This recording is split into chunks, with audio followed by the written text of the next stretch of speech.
Welcome in, wrestling fans. If you love watching sweaty grown men and sweaty grown women throw each other around for 2+ hours a night, hit that subscribe button so you don't miss any of our weekly wrestling content. This was the best Saturday night main event I have ever seen.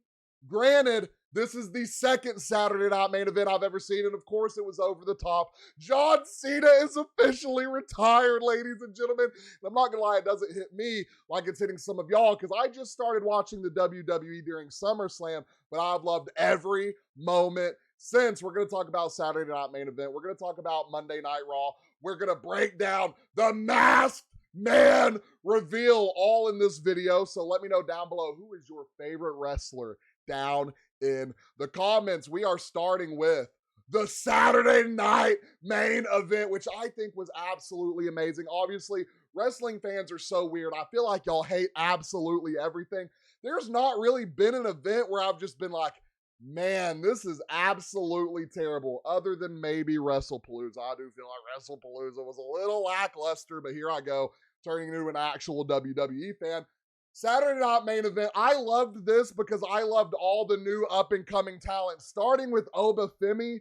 I believe that's how you say his name. If it's not, correct me down in the comments, against Cody Rhodes, and it went exactly how I think it should have went. You have an absolute insane match going back and forth, the old against the new, a kind of, not a passing of the torch moment, obviously, because this is just Oba coming from NXT into the WWE, but really bringing it to Cody Rhodes, I think, shows how relentless his character is. And then, of course, you have Drew McIntyre come in and ruin absolutely everything, because we just can't get past the feud between him and Cody Rhodes.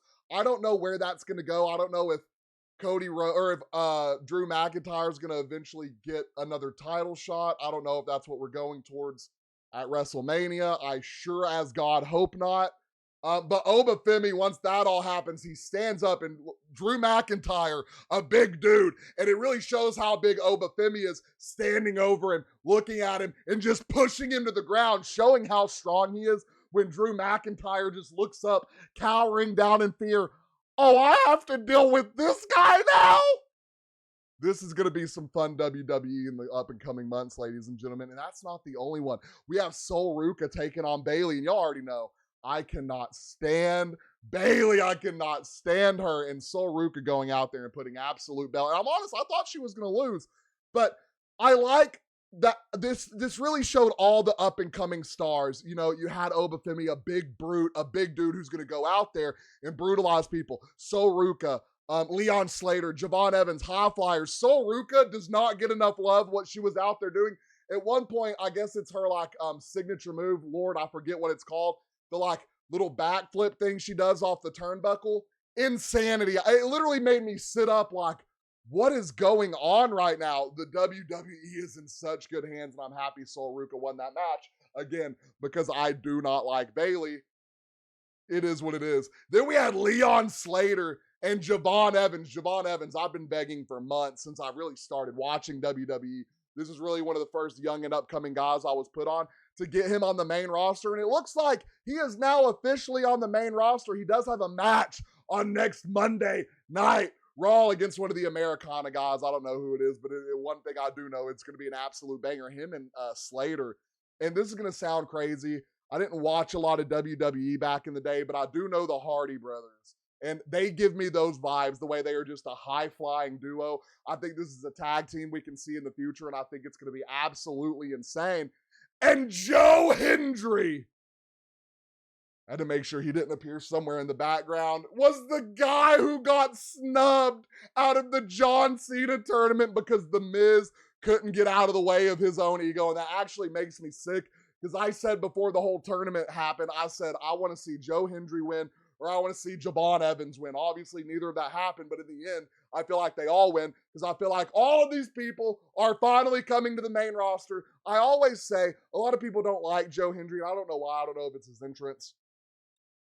The main thing a wrestler needs is crowd engagement, and I have never, other than the Usos, and I'm about to name a bunch of top people, the Usos, Roman, Seth, when you get the crowd engaged with your intro, that's what makes a wrestler, that gives him aura. And Joe Hendry absolutely has that, and I think he's going to be a great addition. I'm so happy he's hopefully finally making it to the main stage in the WWE. Let's talk about Monday Night Raw. Gunther is an absolute menace. When I tell you this is the villain of the WWE, all this man had to do, one, his music hit. From the time his music hit, unanimous boos across the board, and that's what makes a heel a heel. I have not seen a heel like this. And again, don't watch a lot of WWE until recently. The closest heel to Gunther, I think, might be Dom Mysterio, and he still has, a fan following. I feel like Gunther is absolutely hated across the board. No cheering, nothing, just straight unanimous boos, and he plays it off perfectly. He laughs. He sits there. He calls John Cena a little bitch over the mic, and when that, he said, I made your guy, John Cena, tap like a little bitch. Oh my Lord, the boos across the board were absolutely phenomenal. And as he's walking out, he's like, you know what? I'm not done yet. And Lord, I hope all of this was, some of the stuff he did wasn't scripted. Gets back in the cage, gets on the turnbuckle and does the little John Cena. The little thing he does when he gets on the turnbuckle, and the crowd is just tearing him apart. He goes and he gets on the announcer desk. He talks to people in the crowd. And then, even funnier, after all that, he walks through the back. You see the unanimous hate from all the wrestlers, all his colleagues, and he just doesn't care. And last but not least, he gets out to his car. I'm not gonna lie, I thought he was gonna run into Paul Heyman, and my heart was gonna drop into my stomach. But no, instead of Paul Heyman outside, it is AJ Styles standing next to his car, another wrestler who is going on his retirement tour. AJ Styles, I'm going to let you know right now, you don't want it, brother. Gunther is the real deal, and I hope they can keep building him to be the baddest villain the WWE has potentially ever seen. It's absolute cinema what's going on right now with him. Next, we have the Usos versus the New Day. Now, the little birdie told me the Usos used to be one of the craziest tag team duos in the WWE, and I heard they have a really bad feud with the New Day. Now, I don't get why everyone is starting to hate Jey Uso, because the whole yeet thing he does, the whole run it back.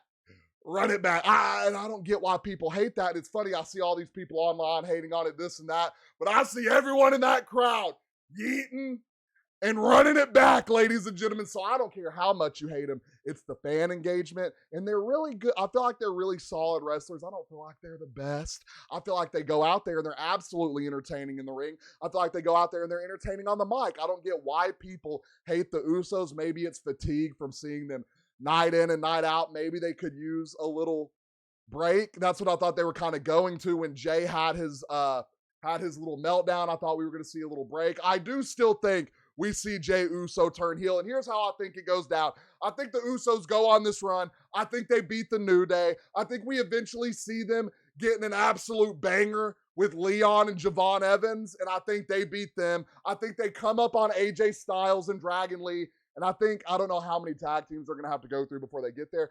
I think they lose that, and I think that Jay is going to turn on Jimmy, and I think that's going to be the turning point, turning Jey Uso heel. Another reason Jay might not turn heel, I don't know if and you can kind of see it with Seth Rollins. The crowd doesn't hate Seth Rollins, but he's a great heel. But what's Jay going to do for his entrance when he's a heel? Is it going to be the same? Is he going to go out there? Is he going to interact with the crowd? Good heels I feel like they just hate the crowd. They're mean to him, this and that. So I don't know if from that aspect, if Jey Uso can turn heel. I feel like his story is progressing to him turning heel, but he did seem, that was last week when they came in and they were talking about where the tag team's back. Jay took this loss, and he was just kind of looking down, looking upset, this and that. He really came in and just kind of performed this week. Really didn't look crazy. Really didn't look like, he looked like he was loving wrestling again. So could the heel turn happen? Maybe. Is it going to happen? Probably not. We'll see where the Usos go from here. And Jimmy is having a baby soon. So how long are they going to be a tag team? And maybe is that to the point where they do shelf them for a little bit? I don't know. I feel like Jay, it definitely has his solos coming back sooner than later. Next, we have CM Punk's promo, and I do want to touch on LA Knight out indefinitely. They're shelving him for a little bit. Apparently had to have surgery, this, that, after Bronson Reed hit him with a tsunami off the top of a massive box onto a car. They're going to quit doing my boy LA Knight. Yeah. They're going to quit doing him dirty, or I'm going to get out there soon. I hate the vision for that. I absolutely hate him. And funny enough, I love Gunther saying he's a villain in the WWE, but I think if Gunther joins the Vision, I'm going to be absolutely sick. I just hope it doesn't happen. Javon Evans finally getting on the main roster. Those are just some things I wanted to clean up real quick. CM Punk's promo. You know, Braun Breaker went out there, cut 2 promos that were absolutely beautiful. And until the last month or so, I've never heard Braun Breaker on the mic. All I've seen is just a bunch of barking and a bunch of twitching. And this man actually is really good on the mic the way he went out there and cut that promo. Spear, 1, 2, 3. Spear, 1, 2. Other than that, they were some really good promos. CM Punk goes out there and says, if you ever talk about my wife ever again, I'll pull out both your eyes and piss on your low IQ brain. And then he brings up his dad, who and calls Braun Breaker a Nepo baby. So obviously I had to go Google who Braun Breaker's dad is, and it's Rick Steiner. Never got to watch him wrestle. Apparently legend in the WWE. He goes out there and says, "Oh, and you can bring all the help you want." He said, "Bring what did he say? He said, I think something like, bring Bronson Reed, bring Paul Heyman, hell, bring the National Guard. Hell, go and get your daddy and his dumb brother to come help you, because you're going to need it all." I mean, it was absolute beautifully cut. And he said, and you don't want the 2011 Punk, Braun Breaker. You can't handle the 2025 CM Punk. Mic drop, beautiful. I mean, promo for promo, it's absolutely beautiful. I hope CM Punk goes out there on the 5th and absolutely decimates Braun Breaker. I do feel like someone is going to cost. We'll see how it goes. It's going to be real interesting leading up to that point. Maybe Seth Rollins comes back and cost.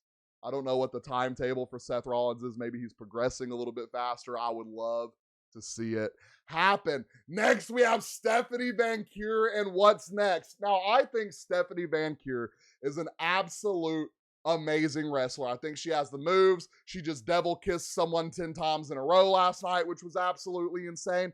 But where is the character going? This is my problem. You have a match with her and Raquel Rodriguez, which can turn into something with her little group, but you have Nikki Bella come back out and cost. Are we going to keep beating the same match over the head over and over and over and over again? I really just can't see where this is going. Are Stephanie and Raquel going to team now against the Bella twins? Maybe. I've heard her sister's coming back. I don't know. I could be wrong. Let me know down in the comments. But then you're going to beat them. And then is Raquel just going to turn on you like Nikki Bella did? And we're going to just keep doing the same story. And we're not going to build any substance, any character for Stephanie Van Cure. I really don't know where her character is going right now. I think she's too good of a wrestler to not build a character for her, not build a story. And it just feels like we're doing the same repetitive thing over and over and over and over again with her. And I just don't know where it's going.